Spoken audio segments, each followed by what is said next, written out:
Good afternoon. Fade to Black breaking news for this Wednesday, October 25th, 2023. This is all of the news that you need. I'm Jimmy Church. Help support the show. You know what to do. Get your Fade to Black T-shirts.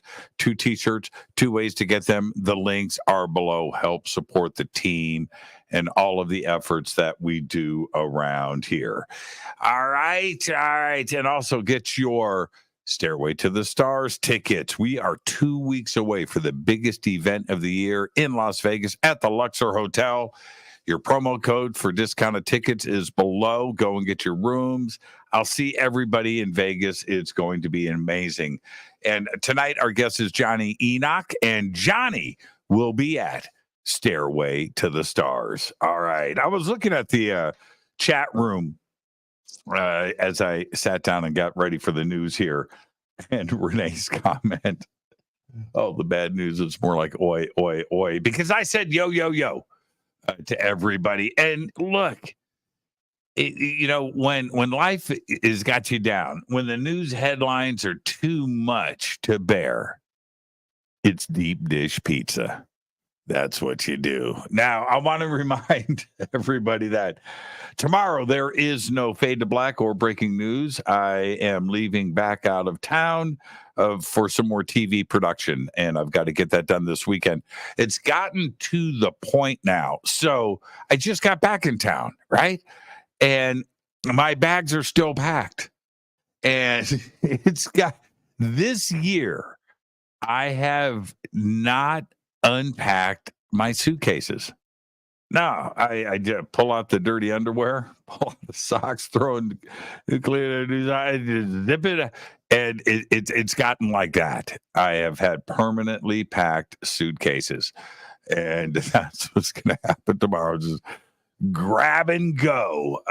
But there you go. So no shows tomorrow night.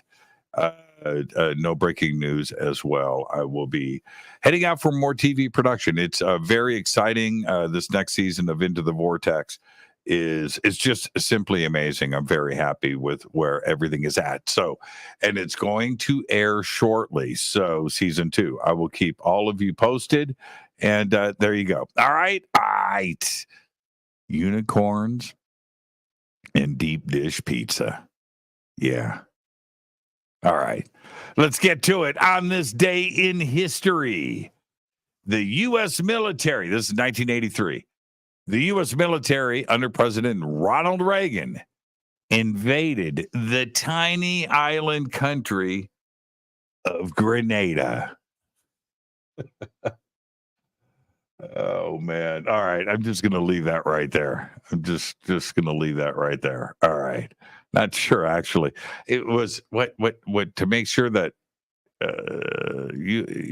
American U.S. students were safe. I think that's what it was, right? Something crazy.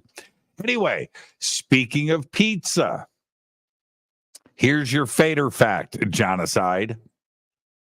One 18-inch pizza is more pizza than two 12-inch pizzas. Say what? Doesn't make any sense, does it? But an 18-inch pizza has an area of 254.47 square inches. That's right. A 12-inch pizza has 113.1. So two have 226.2 square inches. Therefore, an 18-inch single pizza has more pizza than two 12-inch pizzas. Now, I did all of this math yesterday when I picked up an 18-inch deep dish pizza from a restaurant, and I had to make a decision. And that's the way my brain works. Don't ask questions. I just saved you some money. All right. There you go, Jonaside. Let's get to the breaking news. Crazy breaking news right now. And that's because Elon Musk has just offered Wikipedia, the free online encyclopedia, by the way, $1 billion under the condition that it changes its name to Dickopedia for 1 year. That's right. The owner of X, formerly known as Twitter, wrote his offer in a post on his site. He had previously posted a screenshot of a personal appeal from Wikipedia co-founder Jimmy Wales, stating that the website is not for sale. Musk had multiple posts earlier Sunday criticizing the Wikipedia Foundation, the nonprofit that hosts Wikipedia, because they were asking for money. Wikipedia. Okay, this is the breaking news. I'm supposed to be serious. All right, serious face back on. Cost overruns for the new Air Force One jets, and there are two of these Boeing 747s, continue to pile on massive losses for Boeing. Today, Boeing reported another $482 million in red ink on the contract to retrofit two 747 jets into the next generation of the presidential plane. Boeing has now lost more than $1 billion on each of the two jets. Boeing says the latest loss on the program is a result of engineering changes, labor instability, as well as the resolution of negotiations with one of its suppliers. But if you really peel back the layers of this onion, Boeing has record profits right now. This is written off as a loss, but they're making real money. So there you go. Stock went up. Okay. NASA's Ingenuity helicopter stretched its legs a bit on the red planet this last week. The 4-pound Ingenuity conducted its 63rd Mars flight on Thursday, October 19th, covering, check this, 1,901 feet of ground. NASA's Jet Propulsion Laboratory said it was Ingenuity's longest distance flight since Flight 25 in May of 2022. It's still blowing my mind. All right, this is where I freak you out. Right here, right now. Okay? Get ready.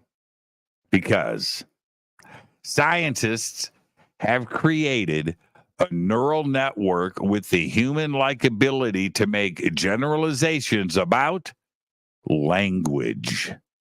The artificial intelligence system performs about as well as humans at folding newly learned words into an existing vocabulary and using them in fresh contexts, which is a key aspect of human cognition known as systematic generalization. The researchers have the same task that they applied to the chatbot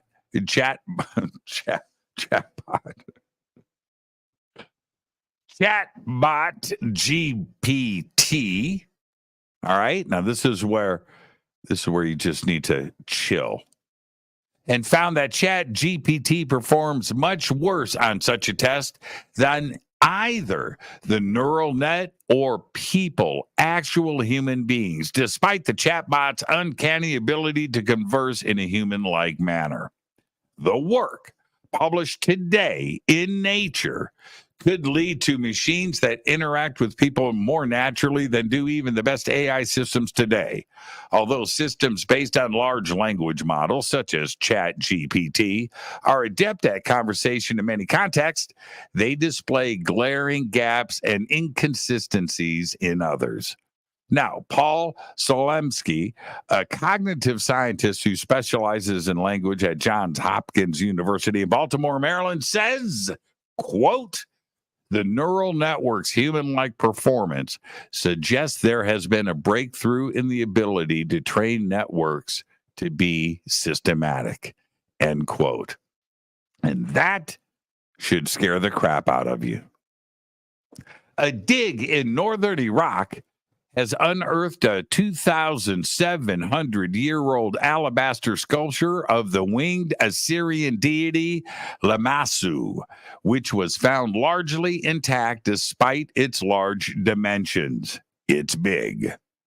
Only the head was missing, which is already in the collection of the Iraq Museum in Baghdad after check this, after being confiscated by customs officers from smugglers back in the 1990s. How big is big? Well, it weighs 18 tons.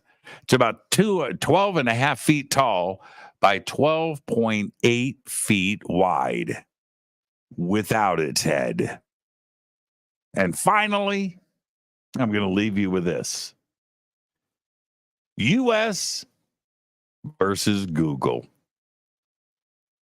That's right. It was supposed to be the antitrust trial of the century, the highest profile and potentially the most consequential court battle between a major tech company and the feds since the government sued Microsoft back in 1998. In 2020, the Department of Justice sued Google for paying, check this, phone manufacturers like Apple and Samsung, Apple and Android, Apple and Samsung, to make Google their default search engine. Federal prosecutors said that those hefty deals, and they were big, allowed Google, already the dominant search engine in the United States, if not the world, to further monopolize the search and search advertising industries. But since the trial began on September 12th, it's been difficult to find out anything about what's going on because Judge Ahmed Mehta has been redacting documents and holding witness testimony behind closed doors. We're supposed to find out the secret stuff. This should be a public forum, right? Not so fast. We know that Google wants secrecy. Of course they do. And so does everybody else like Apple and Microsoft. They don't want their company's secrets revealed to the world, right? Both of which have requested sealed testimony in the trial. No private entity wants its practices discussed in litigation. I get that. But that's the whole point of the trial, isn't it? To probe whether or not business practices were illegal in the first place. The press, the media networks, and anyone with an interest in the case, which is all of us, by the way, have been put on hold for 6 weeks since the trial began. And hopefully, and my fingers are crossed, there will be a decision from the court to allow access to the trial and its witness testimony and, of course, unredacted evidence. I'll keep you posted. Maybe. There you go. There's all the Fade to Black breaking news that you need for this Wednesday, October 25th, 2023. Fade to Black breaking news is produced by Renee Newman. I'm Jimmy Church. I want to remind everybody tonight, Johnny Enoch right here on Fade to Black. Until then, go back, Lee Tappy.